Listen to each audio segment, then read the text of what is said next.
Oh yeah, it's your boy Caesar, straight from SA, Asha in Kenya. Touchdown, baby, one love. Bahati, mtoto wa mama, or is it mtoto wa Diana? And he has been trending after he mentioned that he has a collabo set with Justin Bieber.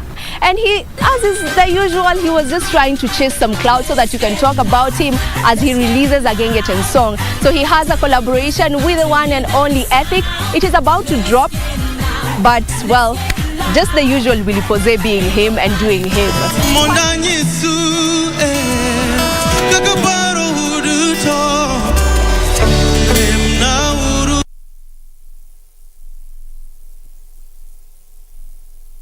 Of the Kenyan music scene with his collaboration between Sauti Sol and the choir at Upper Hill School.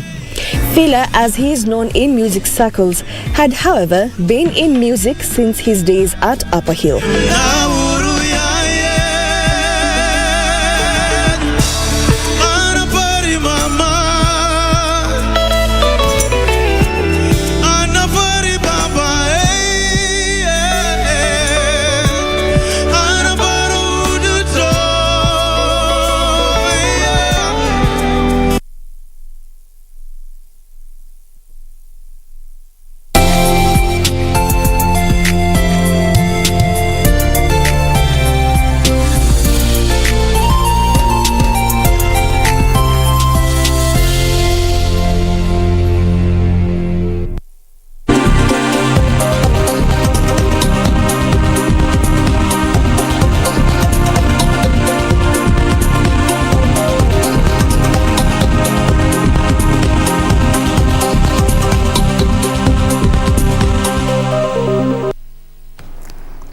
Naam, hujambo mtazamaji, karibu kwenye awamu ya pili ambapo sasa hivi ni wakati wa Tamrini, na bila shaka kama nilivyokuwa nimekudokezea awali ni kwamba leo hii tunazidi kuangazia ule mchakato wa BBI. Kumbuka kuna ule uamuzi uliotolewa siku ya Ijumaa, ambapo leo hii tunazungumza naye Milly Lwanga ambaye ni wakili. Tutakuwa tunaangazia baada ya uamuzi ule, je, ni kipi ambacho kitafuata, ni kipi ambacho pengine tutarajia katika siku za hivi karibuni.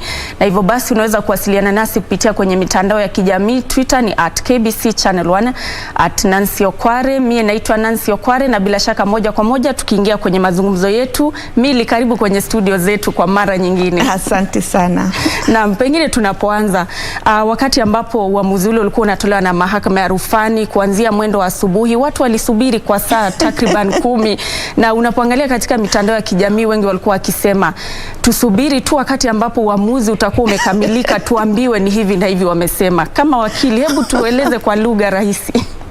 Ni kweli sana, watu walisubiri, ilikuwa ni siku nzima. Lakini muhimu ni kwamba kwetu mawakili ilikuwa ni muhimu kujua kila jaji ambaye alikuwa amekaa katika ile court of appeal, maoni yake ilikuwa nini kuhusu zile maswala ambaye zilipelekwa pale kotini. So ilikuwa ni kitu nzuri kwa sababu sana sana huwa tunaona hao majaji huwa wakishasikiza wanarudi wanaenda wanafikiria na wakikuja watakuwa wameandika, alafu labda kila mmoja atasema nimekubaliana na fulani, na labda yule ambaye atapinga ndiye atatoa ile maoni yake, ile maoni ya wale wachache. Lakini kama wale wamekubaliana kutakuwa na maoni moja hiyo kote. So ilikuwa ni kitu nzuri kwa sababu huwa tunauliza kama mawakili, lakini maoni ya yule judge fulani ni nini, ndio tumuelewe, ndio tujue lengo yake, tujue principles zake kulingana na sheria. So ilikuwa ni kitu mzuri sana kwa sisi mawakili. Lakini kweli naelewa kwa sababu Wakenya wengi walisubiri tangu asubuhi mpaka jioni mpaka usiku ndio wakapata yale maoni, na swali zilikuwa sio mingi. Ya kwanza ilikuwa ni kwamba BBI Secretariat, kama hiyo BBI Secretariat ilikuwa na uwezo ya kuweza kupeleka ile constitutional amendment ambayo walikuwa wameandika kama wanaweza kuipeleka pale katika referendum. Hiyo ndio ilikuwa swali kubwa. Of course swali zingine ndogo zimeguzia hiyo, lakini kubwa kulingana na secretariat, uwezo wa hiyo secretariat kuhakikisha kama ama kupeleka mbele ile constitutional amendment bill ndio iende kwa referendum ambaye kila Mkenya alikuwa akingoja kwamba kutakuwa na referendum, na hiyo referendum itakuwa wakati gani. Alafu pia kulikuwa na ile swala, kwa sababu tunakumbuka sana wakati High Court walikuwa akitoa maoni yao, judge ambaye alikuwa presiding katika hiyo process, wakati alikuwa akizungumza sana kuhusu raisi, kusema kwamba raisi na kimuita jina zake zote, Muigai, Uhuru Kenyatta alifanya hii na alifanya hii na akafanya hii kinyume cha sheria. So swali muhimu tena ingine ambayo hiyo koti ilikuwa inajaribu kuamua ni kwamba kuna uwezo mtu akashtaki raisi wakati bado amekaa pale katika ile ofisi kama raisi. Na hiyo ni swali lingine ambaye hiyo Court of Appeal walisikiza. Alafu kulikuwa tena na swali lingine ambaye walikuwa kiuliza mambo ya kuhusu IBC. IBC ina uwezo kweli ya kufanya hiyo referendum ambaye kila Mkenya alikuwa anatarajia, kwa sababu tayari kumbuka IBC walikuwa wameshaanza hiyo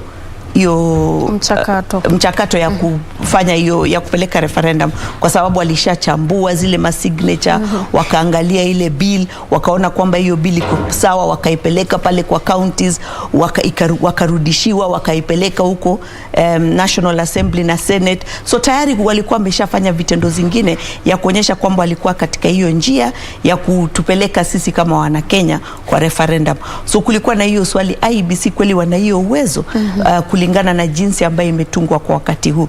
So hizo ndio zilikuwa swali muhimu ambaye koti ilikuwa inajaribu kuamua. Na sasa wakati wakiamua, kitu kubwa ni kwamba walisema kwamba kweli raisi ambaye amekaa katika ofisi anaweza kapelekwa kotini, lakini walisema makosa ambayo ilitendeka katika hii process ni kwamba wale watu ambaye walikuwa wamepeleka hiyo kesi kotini mara ya kwanza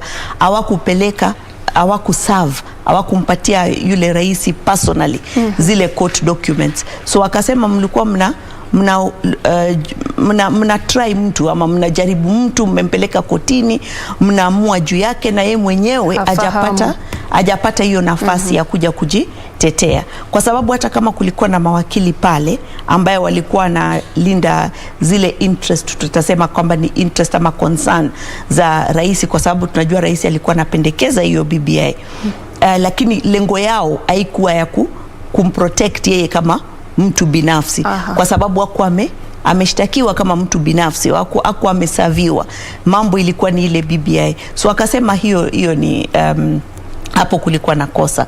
Wakaangalia pale ile tena IBC, wakasema kwamba IBC kulingana na katiba quorum lazima ya kila commission ikiwa ndogo ama ikiwa wachache ni 3, wakiwa wengi ni 9 ama wengi wao kulingana na vile sheria inasema.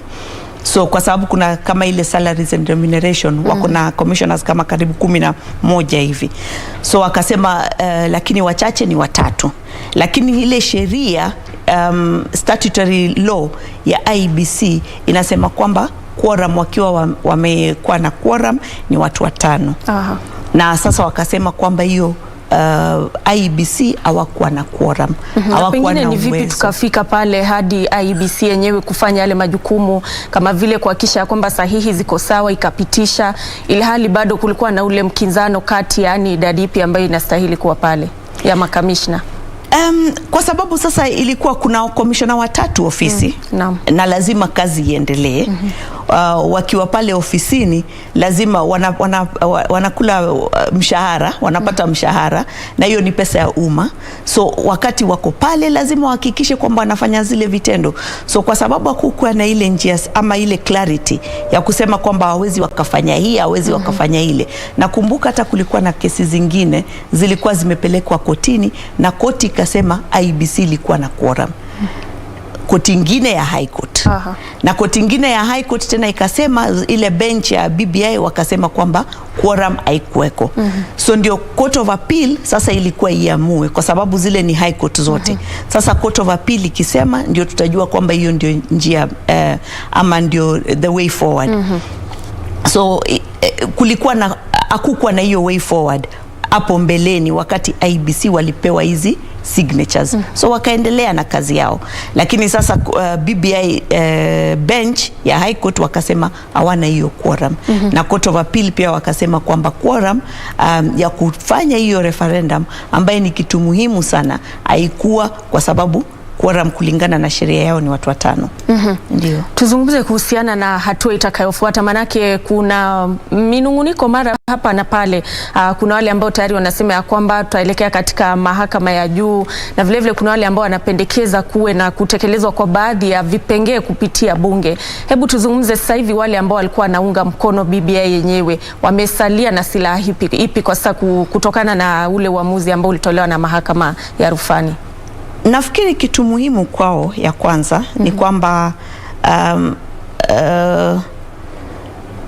Court of Appeal imeamua kwamba BBI Secretariat haikuwa unlawful, na hiyo ni kitu muhimu.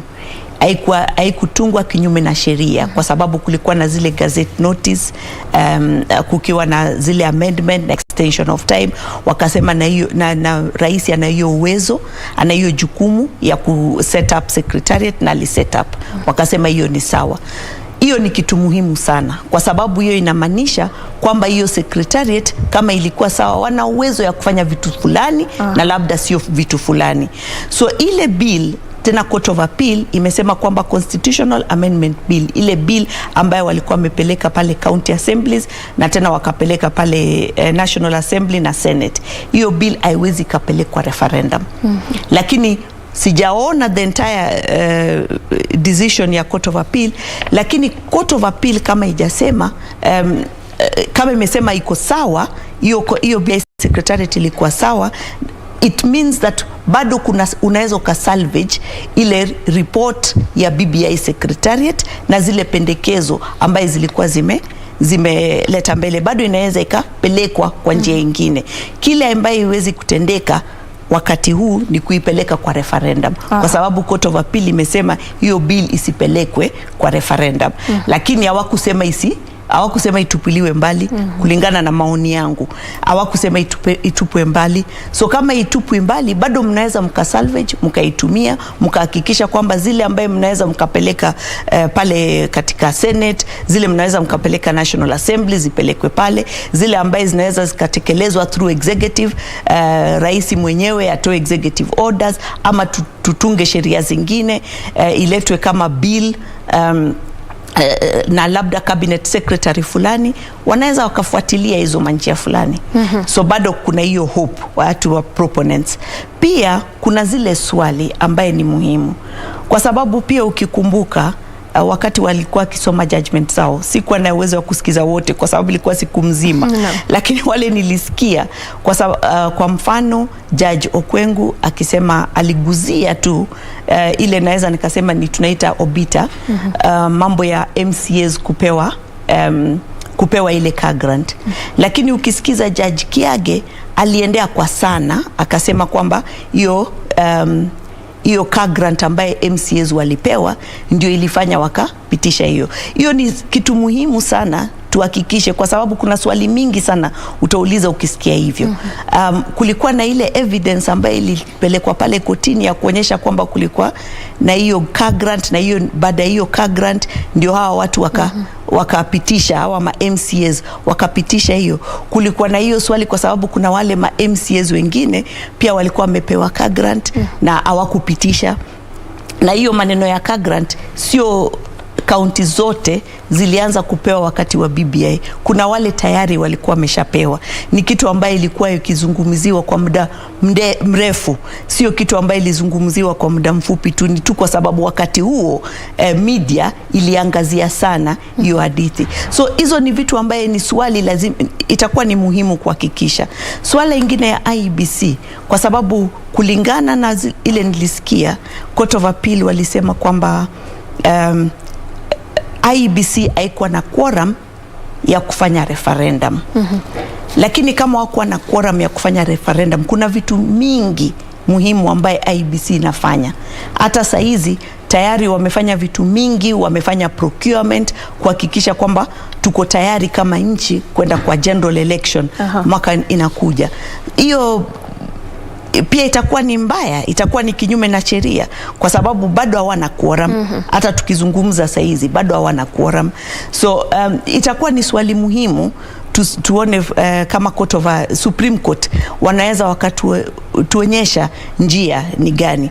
Pia kuna swali zingine bado tunazo, kwa sababu kama hiyo bill ambayo ilitoka katika pale BBI Secretariat haiwezi pelekwa kwa referendum. Wakenya tayari milioni 4 zaidi, kulingana na IBC na kulingana na wale proponents wa BBI Secretariat walikuwa wamehusiana na hiyo process. Hiyo inatupiliwa mbali, ama hakuna any importance ya hiyo process ambaye ita impact process ya kuandika katiba in Kenya kama as a country. In Kenya as a country, hiyo input yao 4 million people, hiyo support yao imeishia hapo. Basi hao ni maswali ambayo yanastahili kujibiwa na mahakama ya juu. Ni kweli. Mahakama ya juu, ndio maana mimi naunga mkono ile pendekezo ya Attorney General na Solicitor General kusema wataenda Supreme Court, kwa sababu kuna swali, hatuwezi tukaenda referendum. Hiyo tumekubaliana, muda imeisha. Wale ambaye walikuwa kitaka hiyo referendum wamesema tayari wako pale katika high gear ya kujitayarisha kwenda general election mwaka inakuja. So hatuwezi tukaenda referendum, lakini hizo swali bado zimebaki, na ni muhimu kwamba tupate jibu ndio tuweze tukajiandaa vizuri tukiendelea kujitayarisha kwenda kwa general election 2022. Naam. Umeibua hili swala kuhusiana na yale mapendekezo ambayo pengine yanaweza kutekelezwa kupitia njia nyingine, manake sasa hivi hakuna ile kura ya maamuzi, pengine agizo kutoka kwa rais ama kupitia kwa bunge. Hebu tuzungumze, unapoangalia sasa hivi uchaguzi unaelekea kukaribia, na ni kwamba kutakuwa na uongozi mpya, na kumaanisha kwamba pengine yule ambaye ataingia uongozini pengine atakuwa anaunga mkono au anapinga. Lakini muda huu ambao umesalia kabla ya uchaguzi, kuna ile nafasi ya yale mabadiliko kufanyika, ama mchakato wenyewe unachukua muda vile vile? Kuna nafasi. Kumbuka hata tulibadilisha sheria baada ya presidential election ya kwanza na ya pili 2017, na tukabadilisha sheria. So bado kuna nafasi. Wabunge bado wako pale, bunge bado inaendelea, so wana hiyo uwezo ya kupitisha hizo sheria na kuzibadilisha. Ndio. Naam, tunaposalia kwenye hili swala la muda, sasa hivi unapoangalia, tumesema ya kwamba Secretariat yenyewe ilisemekana ya kwamba iko pale kulingana na sheria, kumaanisha ya kwamba kuna mengi ambayo wanaweza fanya ikiwa ni kutaka kufufua mchakato mzima. Lakini tunaposalia kwenye hili swala la muda, ikiwa si maswala ambayo yatatekelezwa kupitia bunge ama agizo la rais, kumaanisha ya kwamba hayo tumeweka kando. Lakini unapoangalia ni yapi ambayo wanastahili sasa hivi kujifunza wanapoanza pengine mchakato mpya ama kuanza kujaribu kuangazia njia mpya, ni kipi ambacho wanastahili kuwa wamejifunza kwa sasa hivi?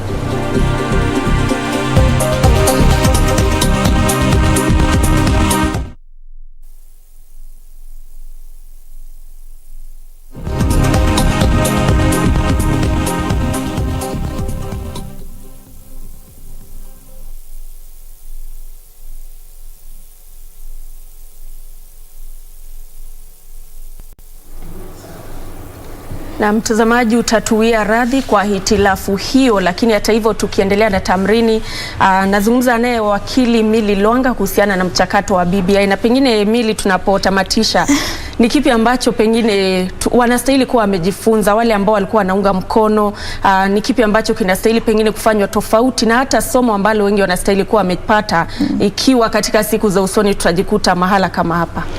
Ni kweli lazima kuwe na lessons learned.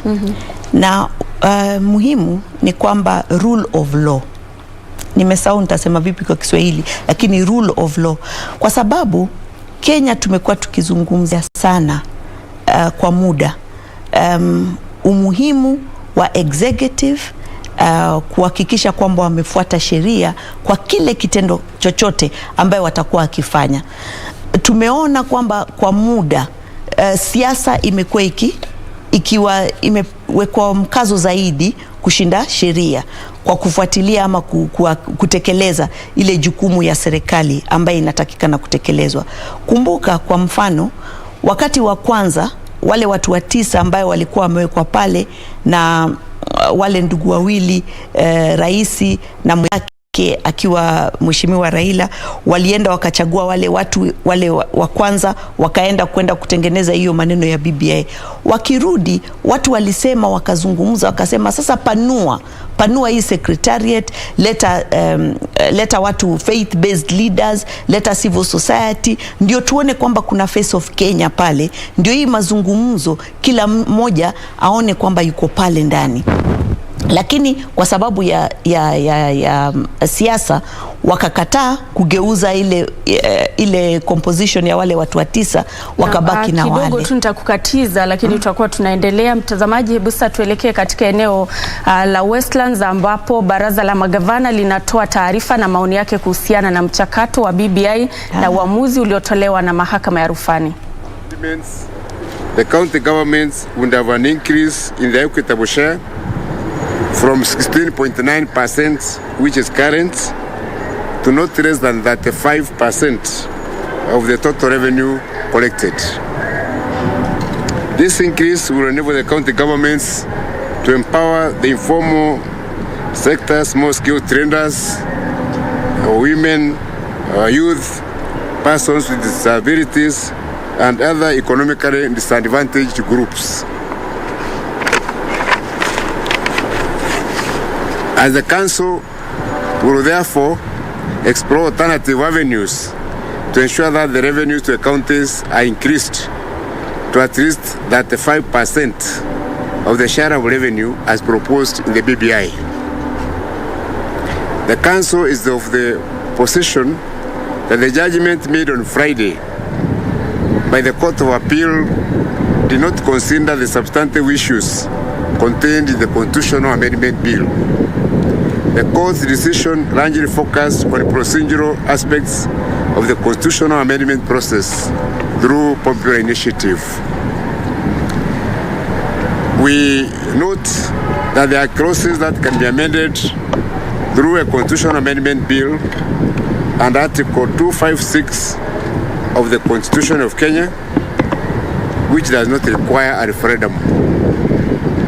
These clauses, as proposed in the BBI through the Constitutional Amendment Bill of 2020, which has already passed through both houses of Parliament. So they were passed, these clauses were passed by the National Assembly, they were also passed by the Senate, and they include Article 202 of the Constitution on the equitable sharing of national revenue, which will ensure that counties are adequately resourced. They also include Article 203 of the Constitution on equitable share, and this is the one which provides for increase of the percentage of funds allocated to county governments from a minimum of 15% to 35%. This will strengthen devolution and ensure that county governments have adequate funds to carry out their operations. And we have Article 204 of the Constitution, the Equalization Fund, and the amendment seeks to increase the lifespan of this fund from 20 years to 30 years. And this will take care of the marginalized areas of this country. We also look at Article 207, which provides for revenue funds for county governments. This amendment seeks to establish County Assembly Fund as one of the funds in the county, and it will separate the funds of the county assemblies from those of the county executive, thereby strengthening the county assemblies. We also look at Article 215, composition of the Commission of Revenue Allocation, and the amendment provides for an addition 2 members who represent county government, because county governments are not currently represented in the Commission on Revenue Allocation. We also look at Article 206A, which establishes the Constituency Development Fund in the Constitution. We support this because it is further increase of the resources coming to our counties. Then we have Article 207A, which establishes the World Development Fund to comprise of at least 5% of all the county government revenue in each financial year. And this will ensure equitable distribution and development in the wards of all the money allocated to the county governments. We also consider the amendments to higher education rules board, which creates a 4-year loan repayment moratorium for university students. We also support the amendments to the Micro and Small Enterprises Act of 2012, which proposes to give the micro and small enterprises a 7-year tax break.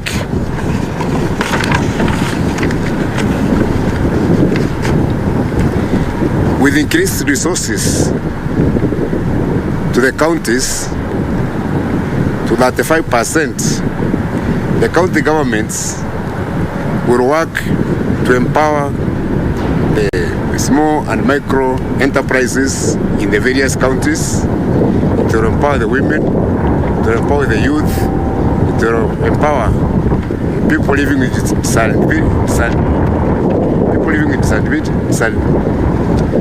disabilities, and also all other economically marginalized groups within our counties. So for us, these are very substantive issues, and we don't want them to die because of the Court of Appeal judgment. Therefore, the Council of Governors will work with other stakeholders, including the Legal Affairs Committees on both the National Assembly and the Senate, to ensure that these amendments are passed through Parliament before the next general election.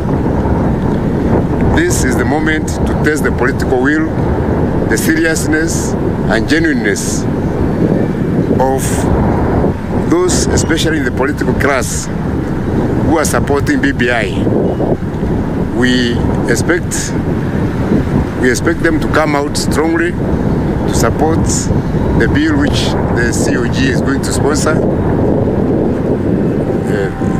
for amendment of the Constitution through a parliamentary initiative and Article 256 of the Constitution. Thank you very much. That's the statement we wanted to share with you. We have a matrix of those amendments which our Secretariat is going to share with you. Thank you very much. Governor, just wanted to know, if you don't mind, just wanted to know, are you supporting those who are looking for an appeal? And also the second question, every annual report, the Lieutenant General has indicated the wastage. It's huge, the amount of wastage in the county governments. You see now that they're investing in projects like landscaping and all that. So what is the justification of demanding more? And yet there is huge wastage